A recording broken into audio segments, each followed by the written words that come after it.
Good morning বন্ধুরা, SR ব্লগে সবাইকে স্বাগত জানিয়ে আজকের ব্লগটা শুরু করছি। আর আজকে হচ্ছে সোমবার 16 তারিখ। আর আজকে বাচ্চারা সবাই স্কুল যাবে। আর ঘড়িতে এখন বাজে 9টা, সাড়ে 9টা। ওরা সবাই সকালে উঠে পড়াশোনা করার পরে সবাই স্নানে গেছে, স্কুলে যাওয়ার জন্য রেডি হয়ে নিচ্ছে। আর স্কুল গরমের জন্য দুদিন আবারও ছুটি দিয়েছিল, আগেও ছুটি দিয়েছিল 1 মাস মতন।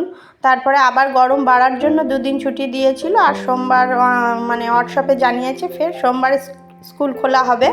আবারও স্কুল খুলেছে, ওই জন্য বাচ্চারা আবার স্কুলে যাওয়ার জন্য রেডি হতে গেছে সবাই। এই সময় ফাঁকা বুঝে আমি ঘরটা ঝাড়ু দিয়ে মুছে নিচ্ছি। আর বিছানা চাদরটা পাল্টে নিয়েছি, পাল্টে নিয়ে বেডশিটটা পাল্টে নিয়েছি, নিয়ে তারপরে আমি এগুলো করে নিলাম। আর বিছানাটার সব এখনও ঠিকঠাক গুছানো হয়নি, পরে গুছিয়ে নেব। বিছানার শুধু বেডশিটটা পাল্টে নিয়েছি, বালিশ টালিশ এখনও তোলা হয়নি উপরে। আর সাইডে রেখে আমি এখন ঘরটা মুছে নিই, ঝপঝপ করে ঘরের কাজগুলো করে নিতে হবে। আর সকাল থেকে উঠে সকালে স্কুলে যাওয়ার জন্য ভাত খেয়ে যাবে, নিয়ে যাবে টিফিনে আজকে চিনি দিয়ে পরোটা বানিয়ে দিয়েছিলাম, বাচ্চারা ওটাই নিয়ে যাবে। আর বানিয়েছি ওটাই নিয়ে যাবে, ওটা এখনও দেওয়া হয়নি, গুছিয়ে টিফিন বক্সে ভরে দেওয়া হয়নি, পরেই দিয়ে দেবো। আগে এগুলো কাজ সেরে নিই। আর আজকে যেহেতু সোমবার আমি নিরামিষ খাবো, ওই জন্য আজকে বাড়িতে সবার জন্যই নিরামিষ রান্না হবে। কালকে চিকেন খাওয়া হয়েছে রবিবার, আর ওই জন্য আজকে নিরামিষ খাওয়া হবে। আর এই যে দেখো বন্ধুরা, বাচ্চাকে স্কুল দিয়ে এসে আমি ছোটো মেয়েকে স্কুলে দিয়ে এলাম, এসে স্নান করে পুজো দিয়েছি। এই যে দেখো আজকে সোমবার, ওই জন্য একটু আমসত্ত্ব দিয়েছি আর বাতাসা দিয়েছি ঠাকুরের ভোগে। ঠাকুরের ভোগটা দিয়ে নিলাম। এখন প্রায় 12টা বেজে গেছে। আর এখন যাব রান্না করতে। আর এই যে বললাম আগেই যে বেডশিটটা পাল্টেছি, বেডশিটটা পাল্টানোর পরে আমি বিছানার বালিশ টালিশগুলো এখনও দিতে পারিনি, কেননা সব চেয়ারের উপরে নামিয়ে উপরে থেকে ঝপঝপ করে রেডি করে নিয়েছিলাম, বেডশিটটা পেতে নিয়েছিলাম, তারপরে ঘরটার মুছে নিয়েছি। আর এখন বালিশ টালিশগুলো গুছিয়ে রেডি করে দিয়ে নেব। আর দিয়েই এখন রান্না করতে যাব। পুজো টুজো দেওয়া হয়ে গেছে, বালিশটা গুছিয়ে দিয়েই তারপরে চলে যাব।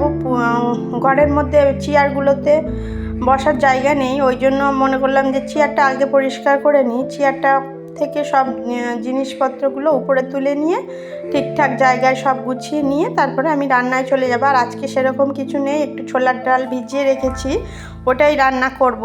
ছোলার ডাল আর পটল ভাজা রান্না হবে আজকে, আর সেরকম কিছু রান্না করবই না।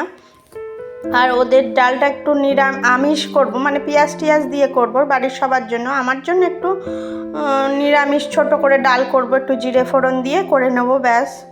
আমার জন্য অল্প একটু ডাল করে নেব। আর যদি কারোর মনে হয় তাহলে ডিম টিম একটু ভেজে দেবো, দেখা যাক।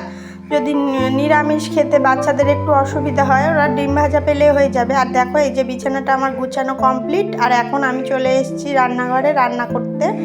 আর এই যে দেখো ডালটা সিদ্ধ বসিয়ে দিয়েছি, ডালটা প্রায় ফুটছে, একটু বাকি আছে এখনও।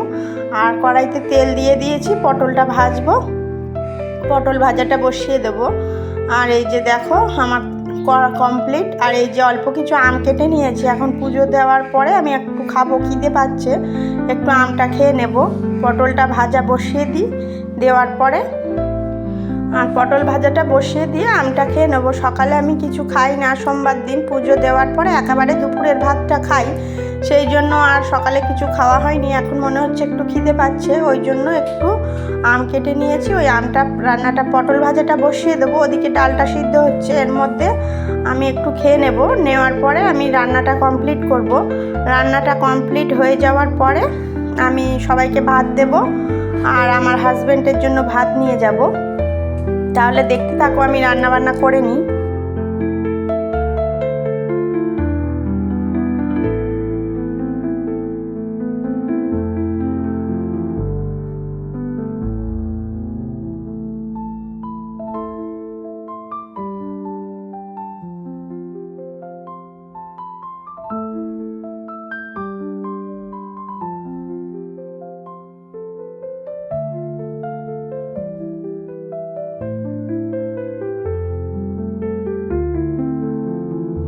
এই যে দেখো আমি এখন আম খেয়ে নিচ্ছি, কেননা পটলটা ভাজা বসিয়ে দিয়েছি, এই সময়টা একটু ফাঁকাই রয়েছে। আর খিদে পেয়ে গেছিলো, ওই জন্য আমটাও টপ টপ করে খেয়ে নিচ্ছি। নিয়ে আমি তারপরে আর এখন কিছু খাবো না, একবারে দুপুরে ভাত খাবো। দুপুরবেলা বলতে রান্নাবান্না শেষ হওয়ার পরে বা হয়তো ছোটো মেয়েকে স্কুল থেকে নিয়ে আসার পরে একসঙ্গে ভাত খাবো। আর এই যে আমার জন্য অল্প করে ডালটা দিয়েছিলাম, কিন্তু ডালটা পুরো বাটির থেকে বেরিয়ে ছিটে পড়ে যাচ্ছে। আর সবার জন্য যে ডালটা বানিয়েছি ওটা হয়ে গেছে, এই যে রেডি। আর আমার ডালটা এখনও হচ্ছে, ওটা হয়ে গেলেই রান্নাবান্না কমপ্লিট। আর এই যে ডালটা দেখিয়ে দিলাম তোমাদের সাথে। আর এই যে হয়েছে পটল ভাজা।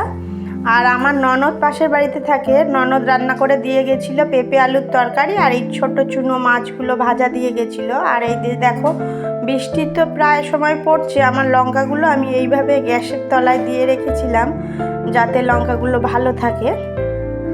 তাহলে আমার রান্নাবান্না কমপ্লিট বন্ধুরা। সবাইকে খেতে দিয়ে দিই আর ছোটো মেয়েকে স্কুল থেকে নিয়ে আসি। আর এই যে দেখো এখন ছোটো মেয়ের থালাটা গুছিয়ে দিচ্ছি। ভিডিওটি যদি ভালো লেগে থাকে লাইক করো। টাটা বন্ধুরা।